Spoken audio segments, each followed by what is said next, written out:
In the cold, gray winter of 1547, the great and terrible reign of King Henry VIII came to its long, festering end.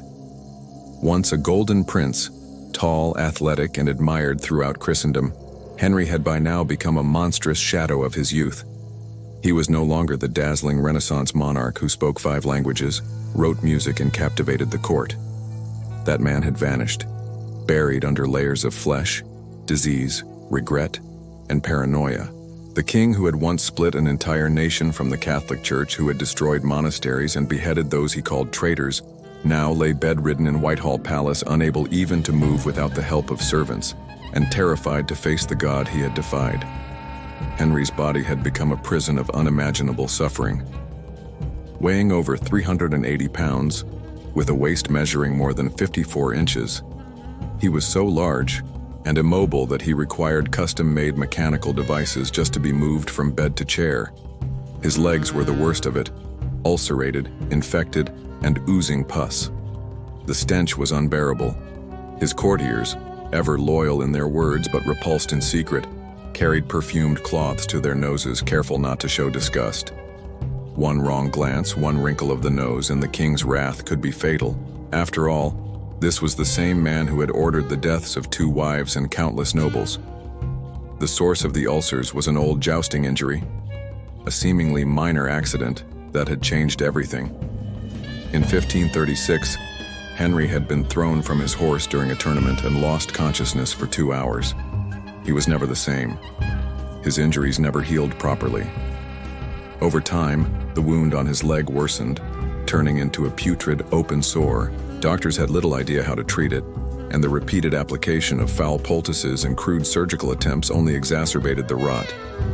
Infection set in deeply, and there were whispers that maggots had once been seen inside the wound. Henry refused to have the leg amputated, fearing it would cost him his life or dignity, though both were already slipping away. The pain was constant.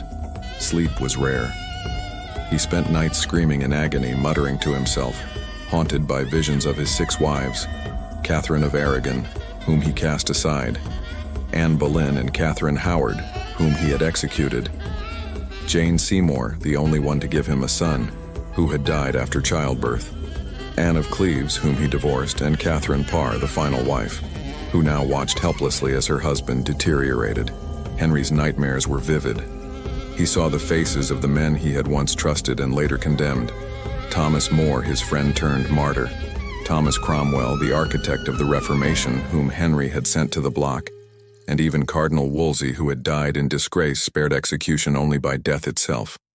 By January of 1547, it was clear to everyone that the end was near, yet no one dared say it aloud. Under English law, it was treason to predict the death of the monarch. Even his physicians avoided the subject, choosing instead to offer false hope or silence. Henry, always suspicious, likely knew the truth. His appetite had vanished. His eyes were sunken, his skin waxy and pale, his speech slurred. The once commanding voice that had roared across Parliament now rasped like wind through a broken window. But even as death loomed, Henry remained obsessed with control.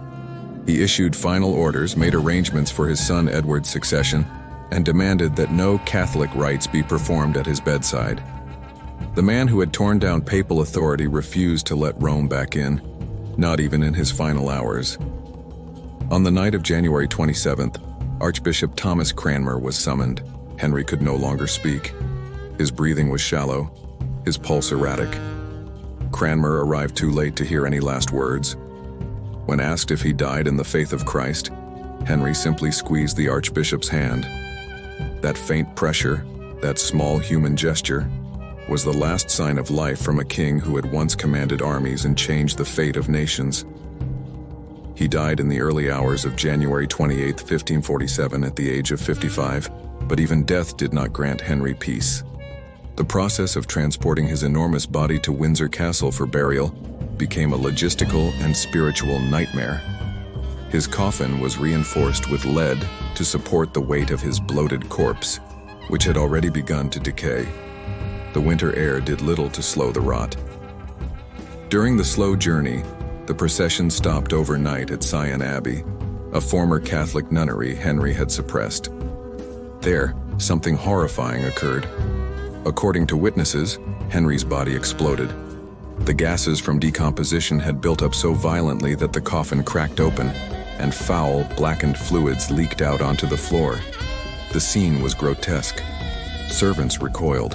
The stench filled the chapel. Legend holds that stray dogs were found the next morning licking at the mess. Many took it as a divine omen, a final judgment upon the king who had defied the pope, dissolved the monasteries, and executed those who resisted. It was said that the incident fulfilled a prophecy spoken years earlier by a monk who had compared Henry to the wicked King Ahab of the Bible, declaring that dogs shall lick his blood. Whether that was literal truth or Tudor-era legend, the story clung to Henry's name like a stain that would not wash out. And then came the final insult: burial in an unfinished tomb. Henry had envisioned a grand resting place for himself, a monument that would rival the pyramids, with golden statues, towering columns, and an eternal flame. But that tomb was never built. Political turmoil, religious upheaval, and shifting monarchs saw to that. Instead, Henry was buried in a modest vault beneath the choir of St. George's Chapel at Windsor, beside Jane Seymour, the wife who died young, before she could fall from grace. No towering monument, no gilded statue, just a small stone plaque marking the place where one of England's most powerful, most feared, and most tragic monarchs lies beneath cold stone. Henry VIII, in death, was nothing like the glorious king he had imagined. There was no angelic ascension, no thunder of applause. His legacy was mixed, marred by cruelty, violence, excess, and decay. He had changed the face of England, yes. He had defied the Pope, reshaped religion, fathered the Tudor dynasty. But he had also left behind a nation divided, a people uncertain, and a reign remembered as much for blood as for glory. The king who once saw himself as God's chosen was, in the end, brought low by the very mortal afflictions he believed himself above. Rot, disease, fear, and silence marked his final days. And in death, his flesh burst open as if to reveal to the world what he had tried so hard to conceal, that beneath the crown, beneath the pomp and power, Henry VIII was only human, and horrifyingly so.